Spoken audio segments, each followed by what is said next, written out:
Ganda umaga sa lahat. Dito na to sa Maawit 29:4 aking babasahin.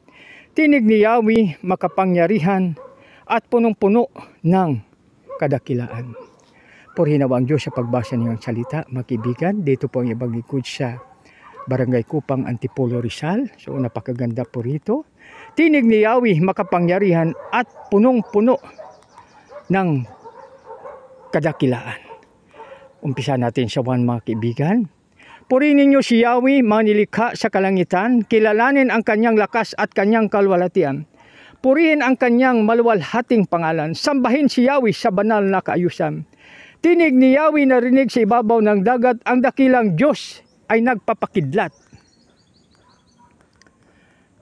Umaalingaw at narinig ng lahat. Tinig ni Yahweh makapangyarihan at punong-puno ng kadakilaan. Kaya makaibigan, mapalad po tayo. Dahil nilikha ng Diyos ang lahat bago niya tayo likhain. God bless us all.